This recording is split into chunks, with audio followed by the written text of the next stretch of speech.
Assalamualaikum warahmatullahi wabarakatuh. Video kali ini saya akan membahas fenomena yang menarik ya. Jadi kantor OJK kemarin sempat didemo oleh banyak mahasiswa. Ya, di mana mahasiswa ini menuntut OJK agar bisa lebih proaktif lagi dan agar bisa lebih memihak kepada para konsumen-konsumen atau masyarakat yang terjebak atau terlilit hutang pinjaman online. Seperti yang kita ketahui, di sini sekarang ini banyak sekali korban-korban pinjaman online, yaitu mulai dari yang kasus penipuan mulai dari yang memang dia minjam karena darurat tapi tidak bisa bayar karena bunganya yang sangat tinggi dan tentunya sangat-sangat merugikan masyarakat. Gak bisa dipungkiri bahkan mungkin ribuan atau mungkin sampai ratusan ribu orang yang terjebak di utang pinjaman online. Ya, bayangkan aja ya, dari total data di tahun 2023 aja kemarin, itu total pinjaman yang macet itu bisa sampai triliunan loh ya teman-teman. Nah, ini kan kita sudah pasti tahu ya, berapa ratus ribu orang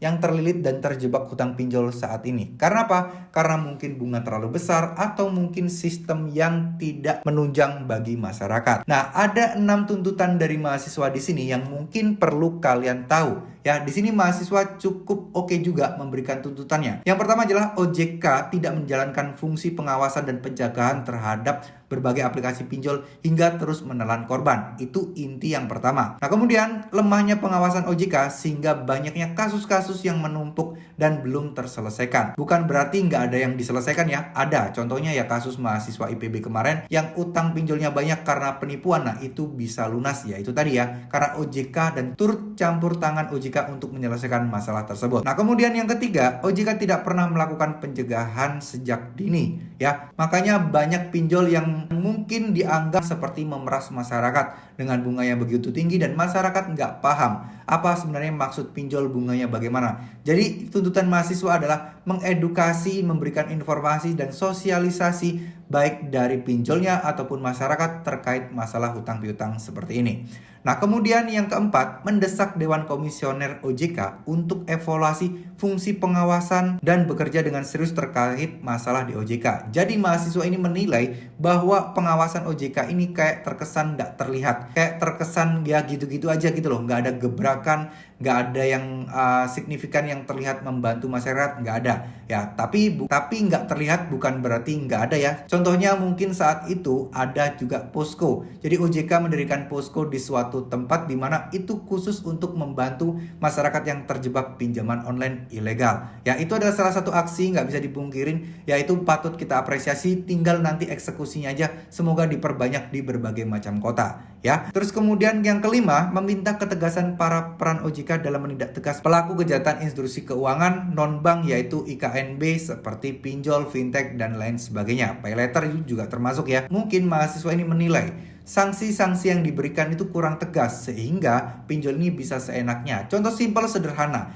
nggak boleh menghubungi kontak di luar kontak darurat. Tapi nyatanya banyak aplikasi pinjaman online di luar sana yang dikeluhkan menghubungi selain kontak darurat, mulai melalui media sosial lah, apalah. Nah, ini nggak bisa dipungkiri ya, dan ini sulit sekali memang untuk dicegah. Kenapa? Karena ya pertama pinjol pakai pihak ketiga. Yang kedua, ya ini adalah ulah oknum ya, bukan sepenuhnya kesalahan pinjol tersebut. Nah, terus kemudian yang keenam, OJK dibiayai APBN dan dibiayai oleh pihak pelaku usaha jasa keuangan sebagai pihak yang diawasinya, tapi OJK tidak profesional. Ya, ini saya juga kurang paham maksudnya tidak profesional seperti apa. Mungkin bisa jadi juga karena dinilai dari pengawasannya yang kurang terlihat atau mungkin yang kurang maksimal, itu bisa jadi. Tapi di sini sekali lagi OJK bukan berarti tidak melakukan tindakan apapun ya. Mereka melakukan, cuman bisa jadi karena yang galbe ini ratusan ribuan bahkan jutaan orang Indonesia, ya tentu saja ini akan kewalahan ya. OJK akan menindaklanjuti satu persatu kasus. Tapi coba deh bayangkan, satu hari ada 1000 kasus yang mengeluhkan tentang pinjol. Nah, gimana enggak coba? Gimana OJK bisa maksimal menyelesaikan semuanya?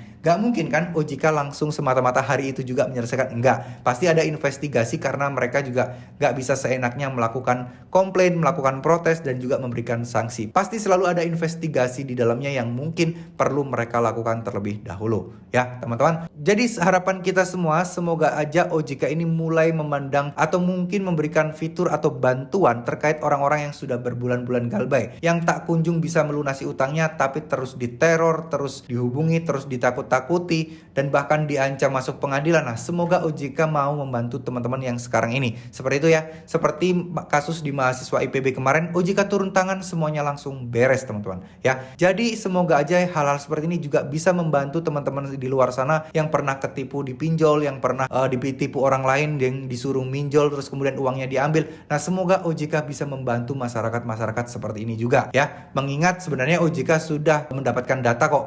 Katanya kan menurut aturan pinjol itu wajib menyerahkan data keluhan pelanggan, keluhan masyarakat kepada OJK. Nah, tinggal eksekusinya bagaimana, ini yang kita belum tahu teman-teman ya. Terima kasih, mohon maaf jika ada salah-salah kata. Wassalamualaikum warahmatullahi wabarakatuh.